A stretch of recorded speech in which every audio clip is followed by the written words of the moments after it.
പ്രശാന്തേട്ടാ, Israel Israel എന്ന് പറയുന്ന രാജ്യം യുദ്ധത്തിലൂടെ ജനിച്ച് യുദ്ധത്തിലൂടെ വളർന്ന് ഇപ്പോഴും യുദ്ധം ചെയ്തുകൊണ്ടിരിക്കുന്ന ഒരു രാജ്യമാണ് നമുക്കെല്ലാവർക്കും അറിയാം. അപ്പോൾ ഇസ്രായേലിൻ്റെ ചുറ്റും നമ്മളെടുത്ത് നോക്കിക്കഴിഞ്ഞാൽ ഇപ്പുറത്ത് ഇറാനുണ്ട്. ഇസ്രായേലുമായിട്ട് ഭയങ്കര കലിപ്പിലുള്ള രാജ്യമാണ്. അവർ ഫണ്ട് ചെയ്യുന്ന ഹിസ്ബുള്ള ഇപ്പുറത്തുണ്ട്. താഴെ പലസ്തീൻ ജിഹാദും ഹമാസും ഉണ്ട്. ഇപ്പുറത്തെ സൈഡിൽ യമനിലാണെങ്കിൽ ഹൂതി വിമതരുണ്ട്. അതിൻ്റെ താഴെ സിറിയയിൽ ഐസിസ് ഭീകരനുണ്ട്. ചുറ്റും ഭീകരരെ കൊണ്ട് നിറഞ്ഞിരിക്കുന്ന ഒരു രാജ്യം. അപ്പോൾ ഇറാനെ പോലെ ആവുകയാണ് ഇസ്രായേലിനെ പോലെ ആവുകയാണ് നമ്മളെ ഇന്ത്യ എന്ന് പറഞ്ഞ് ഈ ഇടയ്ക്ക് ഞാനൊരു വാർത്ത കണ്ടു. അതായത് ഇന്ത്യക്ക് ചുറ്റും ഇപ്പോൾ ശത്രുക്കളായിക്കൊണ്ടിരിക്കുക. മുകളിൽ പാകിസ്ഥാൻ, താഴെ ശ്രീലങ്ക, ഇപ്പുറത്ത് ബംഗ്ലാദേശ് ഇപ്പോൾ ശത്രുവായി, മ്യാൻമർ നേരത്തെ അട്ടിമറി വന്ന് ശത്രുവായിക്കൊണ്ടിരിക്കുന്നു, നേപ്പാൾ ചൈന പറയുന്ന പോലെ കേൾക്കത്തുള്ളൂ, ആ ഒരു രീതിയിലോട്ട്. ഇപ്പം ഇസ്രായേൽ എന്ന് പറയുന്ന രാജ്യം ഇതിലൊന്നും ബോധർ ചെയ്യുന്നില്ല. അവരുടെ ദൈനംദിന ജീവിതങ്ങൾ സുഖമായിട്ട് മുന്നോട്ട് കൊണ്ടുപോകുന്നുണ്ട്. എന്താ യുദ്ധവും ചെയ്യുന്നുണ്ട്. ഇതെങ്ങനെയാണ് സാധിക്കുന്നത്? അതങ്ങനെ ശീലിച്ചതുകൊണ്ട് സാധിക്കുന്നു. ഇന്നത്തെ നമ്മൾ ഇസ്രായേലിൻ്റെ കാര്യം പറയുന്നതിന് മുമ്പ് ഒരു കാര്യം ഞാൻ ധനുഷിൻ്റെ ശ്രദ്ധയിൽ കൊണ്ടുവരാം.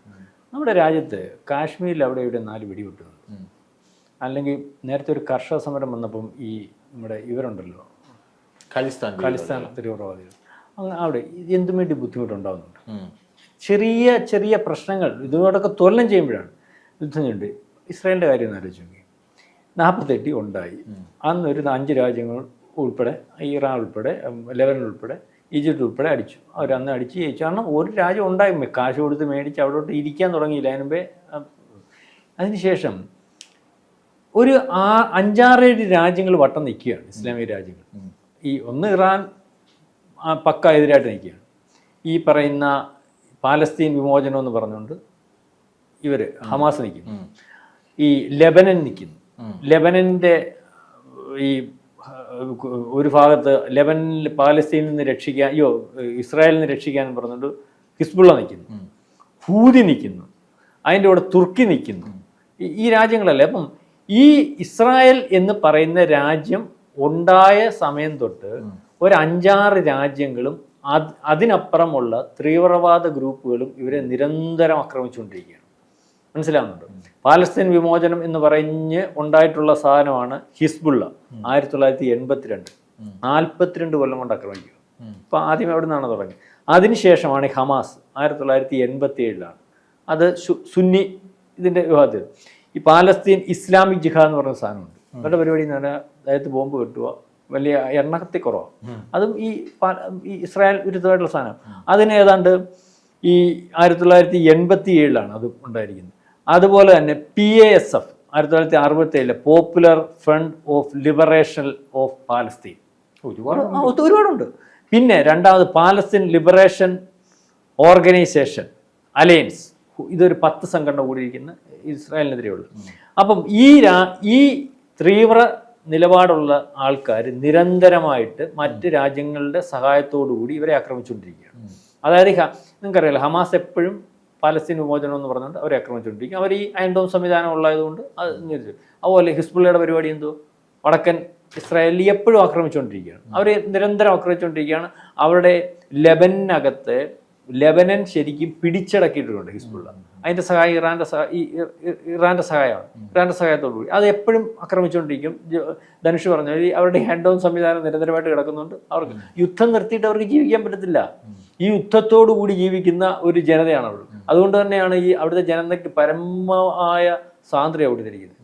കല്യാണം കഴിക്കാം, ഒഴിയാം, ഏറ്റവും സുഖിച്ച് ജീവിക്കുക. കാരണം എപ്പം മരിക്കുമെന്ന് അറിയാൻ പറ്റത്തില്ല. അപ്പം തുർക്കി ആക്രമിക്കാൻ നിൽക്കുന്നു, ഇറാൻ ആക്രമിക്കാൻ നിൽക്കുന്നു, ഇറാഖിനകത്തെ എലിമിനിസ്റ്റുകളുണ്ടല്ലോ അവരാക്രമിക്കാൻ നിൽക്കുന്നു, എക്സ്ട്രീമിസ്റ്റ് അവരാക്രമിക്കാൻ നിൽക്കുന്നു, സൗദി വേണ്ടി വന്നാൽ ആക്രമിക്കാൻ. ഈജിപ്റ്റ് നേരത്തെ ആക്രമിച്ചിട്ട് ഇപ്പം സലാം പറഞ്ഞ് നിൽക്കുന്നതിൻ്റെ കാര്യം എന്ന് പറഞ്ഞാൽ അവരുടെ നിലനിൽപ്പിന് വേണ്ടി. അപ്പോൾ ഈ രാജ്യങ്ങൾ എല്ലാം കൂടെ നിൽക്കുമ്പോഴാണ് നമ്മളുടെ കേരളത്തിൽ ഉൾപ്പെടെയുള്ള, ഇന്ത്യയിൽ ഉൾപ്പെടെയുള്ള ഇപ്പം ഈ ഒക്ടോബർ മാസത്തിൽ ഇവിടെ പ്രകടനം നടത്താൻ പോവുക.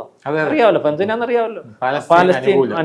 പാലസ്തീൻ അനുകൂലം. എന്നാൽ 1500 പേരെ കൊന്നതും അവിടെ കുഞ്ഞുങ്ങൾ വധിക്കപ്പെടുന്നതും അവരുടെ ഈ നിരന്തരമായിട്ട് ഒരു രാജ്യം ഉണ്ടായ അന്ന് തൊട്ട് ആ രാജ്യത്തിൻ്റെ നിലനിൽപ്പിന് വേണ്ടി യുദ്ധം ചെയ്ത് നിൽക്കുന്ന ഒരു രാജ്യമാണെന്നും ലോകത്തിൽ ഈ ഒറ്റ ഒരു രാജ്യവും മാത്രമേ ഈ ജൂതന്മാർക്ക് വേണ്ടി ഉള്ളതും അതവർ കാശ് കൊടുത്ത് മേടിച്ച് കഷ്ടപ്പെട്ട് മുമ്പോട്ട് പോകുമ്പോൾ ഇതിനെ എല്ലാം ഇല്ലായ്മ ചെയ്യാൻ ഈ വട്ടം നിൽക്കുന്ന രാജ്യങ്ങൾ അടിക്കുന്നത് കൊണ്ട് അതിനെ ചെറുക്കുന്നതിന് വേണ്ടിയാണ് നിൽക്കുന്നതെന്നുള്ള കാര്യം പറയാൻ ആരെങ്കിലും ഉണ്ടോ? അപ്പോൾ എത്രയ്ക്ക് ശക്തമാണ് ഈ ആ ഒരു ഗ്രൂപ്പിൻ്റെ ലോകത്തിലുള്ള ഒരു സംവിധാനം നിങ്ങൾ ആലോചിച്ച് നോക്കണം. ഈ സംവിധാനത്തെ എല്ലാം അതിജീവിച്ചുകൊണ്ടാണ് ഇസ്രായേൽ നിൽക്കുന്നത്. ഇസ്രായേൽ എന്ന് പറയുന്ന ഈ ചെറു രാജ്യത്തിൻ്റെ കൂടെ ലോകം മൊത്തം അവർക്ക് അനുകൂലമായിട്ട് നിൽക്കുന്ന അവരോടുള്ള മമത കൊണ്ടൊന്നുമല്ല. അങ്ങനെ മമത കൊണ്ട് നിൽക്കുന്ന നിൽക്കുകയാണെങ്കിൽ ആഫ്രിക്കൻ രാജ്യങ്ങളോടല്ല, അല്ലെങ്കിൽ ഈ ദരിദ്ര രാജ്യങ്ങളോടുള്ള ഒരു മമത കാണിക്കണമല്ലോ. ദരിദ്ര രാജ്യമായതുകൊണ്ട് അല്ല, അന്ന് ചെതറിപ്പോയ ഈ ഇസ്രായേൽ എവിടൊക്കെ ചെതറിയോ അവിടൊക്കെ അവർ സാമ്രാജ്യം ഉണ്ടാക്കിയിട്ടുണ്ട്. എല്ലാ രാജ്യങ്ങളും അവരുടെ സാമ്രാജ്യമുണ്ട്. അതായത് സാധാരണക്കാരന് മനസ്സിലാവുന്ന രീതിയിലാണെന്ന് പറഞ്ഞാൽ ഈ ഫേസ്ബുക്കുകാരുടെ യൂട്യൂബുകാരുടെ ഞാൻ ഉദാഹരണം പറയും. അപ്പം ലോകത്തെ സാമ്പത്തിക സംവിധാനം മൊത്തം നിയന്ത്രിക്കുന്നവരാണ്. ഒരു രാജ്യത്തിൻ്റെ ലോകത്തിലെ പല രാജ്യങ്ങളിലെ സമ്പന്നമായിട്ടുള്ള പല രാജ്യങ്ങളിലെ സയൻറ്റിസ്റ്റുകൾ മൊത്തം അവരുടെയാണ്.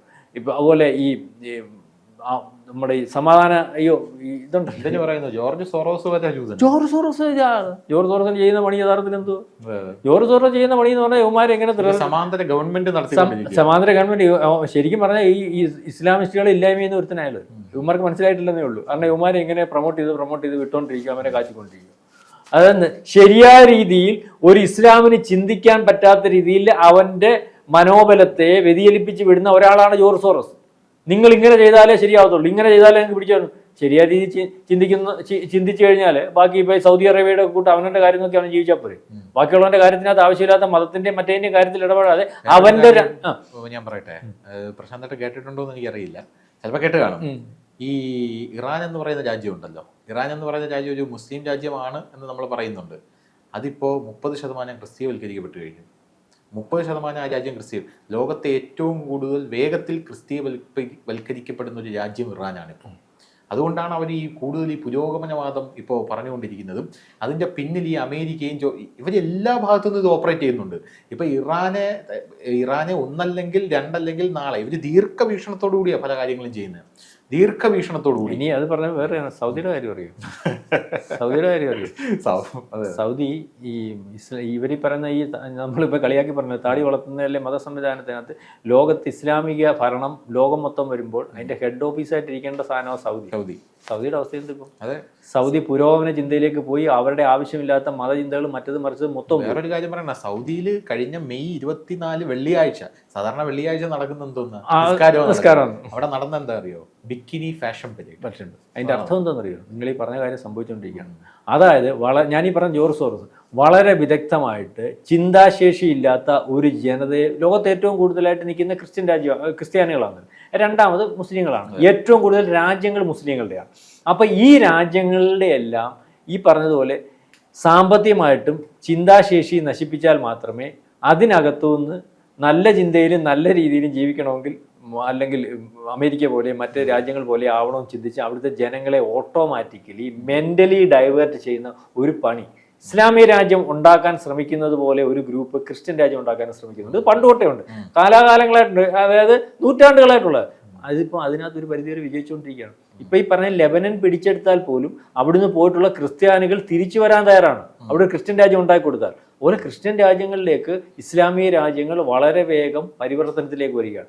അതായത് അഫ്ഗാനിസ്ഥാൻ പോലെ ഇറാൻ പോലെ ഇതുപോലെ മതരാജ്യങ്ങൾ ഉണ്ടാക്കുന്ന ആവശ്യമില്ലാത്ത അല്ലെങ്കിൽ സ്വാതന്ത്ര്യമില്ലായ്മ, ജനാധിപത്യമില്ലായ്മ ഈ ഒരു കാര്യം കൊണ്ട് അവിടുത്തെ ജനങ്ങൾ തന്നെ പൊറുതിമുട്ടി അവർ മതം മാറിപ്പോകുന്നു. ഇപ്പോൾ പറഞ്ഞുകൊണ്ട് ഞാൻ പറയുക, ഇതിനകത്ത് പറയേണ്ട ഒരു കാര്യം, ഇസ്ലാമിൽ നിന്ന് കൺവേർഷൻ ഭയങ്കര ഭീകരമായിട്ടാണ് നടക്കുന്നത്, ഭയങ്കര ഭീകരമായിട്ട്. കാരണം അതിനകത്ത് ജീവിക്കാൻ വയ്യാത്തൊരവസ്ഥയിലേക്ക് വിളി പറയുമ്പോൾ ആൾക്കാർക്ക് സ്വാതന്ത്ര്യം ഇല്ലാത്ത വീർപ്പ് മുട്ടി അത് കൺവേർഷൻ നടന്നുകൊണ്ടിരിക്കുക. ഇതിനകത്ത് ഈ സംഭവിക്കാൻ പോകുന്നത് പറയും ഇപ്പം ഈ യുദ്ധത്തിൻ്റെ നമ്മൾ മുമ്പേ പറഞ്ഞതുപോലെ ഇതിൻ്റെ പരിസമാപ്തി എങ്ങനെയാണ് പോകുന്നത്? ഈ യുദ്ധം എങ്ങോട്ടൊക്കെ കയറുന്നോ അവിടെല്ലാം സ്വാതന്ത്ര്യം ആഗ്രഹിക്കുന്ന ജനങ്ങളുടെ ഒരു കൂട്ടായ്മ ഉണ്ടാവുകയും ആ സ്വാതന്ത്ര്യമില്ലാത്ത രാജ്യങ്ങളുടെ ഭരണം പോലും അവിടെ നിന്ന് പോകുന്ന ഒരു അവസ്ഥയിലേക്ക് പോകും. ഇറാനിലെ അവസ്ഥ ഇപ്പം ഏതാണ്ട് അതുപോലെ നമ്മൾ ഇന്ത്യ പാകിസ്ഥാന്റെ കാര്യം പറയുമ്പോൾ എപ്പോഴും ബലൂചിസ്ഥാനിലെ ജനങ്ങൾ നമ്മുടെ കൂടെ അതെ അവരവിടെ അടിച്ചമർത്തി ഇട്ടിരിക്കും. പക്ഷെ മാത്രമല്ല ശരിക്കും പറയാം എൻ്റെ ഒരു അഭിപ്രായം വെച്ചാൽ ബലൂചിസ്ഥാനിൽ അവിടെ തന്നെ കിടന്നാൽ ഇതിനകത്തോട്ട് കേട്ടുണ്ട്. അതിനകത്തും ഉണ്ടല്ലോ 10 ജോലിയാ പറഞ്ഞ മനസ്സിലായി. അത് അവിടെ കിടന്നാൽ നോക്കിയിട്ട് നോക്കിയിട്ട് ഇതുപോലെ ബംഗ്ലാദേശിന് ഇന്ത്യ പിരിച്ചിട്ട് ഒരു രാജ്യം ഉണ്ടാക്കി കൊടുത്തു. വേണമെങ്കിൽ നമുക്ക് ബലൂചിസ്ഥാനെ പിരിച്ച് ഒരു രാജ്യം ഉണ്ടാക്കി കൊടുക്കാം. നാളെ നമുക്ക് വരും. കാരണം ഇതിന് ഏത് രീതിയിലാണ് തിരിഞ്ഞെന്ന് അറിയാൻ പറ്റുന്നത്. അപ്പൊ ഞാൻ ഈ പറഞ്ഞത് ഈ ഒരു കൺവേർഷൻ ഇതിന്റെ കൂടെ ഉണ്ട്. മാത്രമല്ല ഈ യുദ്ധത്തോടു കൂടി ലോകത്തോട് വിളിച്ചറിയിക്കുന്ന ഒരു കാര്യം എന്ന് പറഞ്ഞാൽ ഇതെല്ലാം ടെററിസ്റ്റ് ഗ്രൂപ്പുകളാണ്. ഈ ടെററിസ്റ്റ് ഗ്രൂപ്പുകൾ ഈ രാജ്യത്തെ എല്ലാം ഇല്ലായ്മ ചെയ്തുകൊണ്ടിരിക്കുകയാണ്. അത് ഞങ്ങൾ ഈ ചെയ്യുന്ന യുദ്ധം രാജ്യത്തിൻ്റെ അല്ലെങ്കിൽ ജനത്തിൻ്റെ സ്വാതന്ത്ര്യത്തിന് വേണ്ടിയുള്ള യുദ്ധമാണ്, അവരുടെ തിരിച്ചുവരവിന് വേണ്ടിയുള്ള യുദ്ധമാണെന്നുള്ള രീതിയിലേക്കാണ് പോകുന്നത്. അപ്പോൾ ആ രീതിയിലേക്കുള്ള ഒരു കാര്യം ഇനിയിപ്പം ധനുഷ് പറഞ്ഞതുകൊണ്ടാണ് പറഞ്ഞത്. ഈ കൺവെർഷൻ എന്ന് പറയുന്ന സാധനം സംഭവിച്ചുകൊണ്ടിരിക്കുന്നത് ജോർജ് സോറസ് ഉൾപ്പെടെയുള്ളവർ അവരുടെ ഭാഗമാണെന്ന് ചിന്തിക്കുമ്പോൾ ഒരു ജൂതനാണ് ജോർജ് സോറസ്. ജോർജ് സോറസ് ചെയ്തുകൊണ്ടിരിക്കുന്ന കാര്യം എന്ന് പറഞ്ഞാൽ അറിയാതെ അവനെ നശിപ്പിച്ചുകൊണ്ടിരിക്കുക. അതായത് ഈ സുഹൃത്തല്ല, അവന്റെ കയ്യിൽ നിന്ന് കാശ് മേടിച്ചോണ്ട് അവനെ നശിപ്പിച്ചിട്ടുണ്ട്. അത് വേറെ രീതിയിലുള്ള ട്രീറ്റ്മെന്റ് ആണ്. ഞാൻ നേരത്തെ മനസ്സിലായി, എൻ്റെ ഒരു ബുദ്ധിയിൽ ഊത്തിച്ച ഒരു കാര്യം ഞാൻ പറയാൻ. ശരിക്കും നോക്കിക്കഴിഞ്ഞാൽ അങ്ങനെ തന്നെ എന്തോ പ്രമോഷനാണ് കൊടുക്കുന്നത്. ഒരു ജനതയെ ഇല്ലായ്മ ചെയ്തുകൊണ്ടിരിക്കുന്നതിന് വേണ്ടിയുള്ള എല്ലാ മുന്നൊരുക്കങ്ങളും നടത്തിക്കൊണ്ടിരിക്കുന്നു. അവസാനം പൊറുതി മുട്ടി അവരതിനകത്തു നിന്ന് തന്നെ ആ ഇസ്ലാം എന്ന് പറയുന്ന ആ ഒരു ജാതിയിൽ നിന്ന് പോലും ജനം കൺവേർട്ട് ചെയ്ത് മറ്റു ജാതിയിലേക്ക് പോകുന്ന ഒരവസ്ഥയിലേക്ക് വരും. അതായത് ഇസ്ലാമിൻ്റെ നാശമാണ് ഈ ടെററിസ്റ്റ് ഗ്രൂപ്പുകളെ കൊണ്ട് സാധ്യമാകുന്നതെന്നാണ് നമുക്ക് മനസ്സിലാവുന്നത്.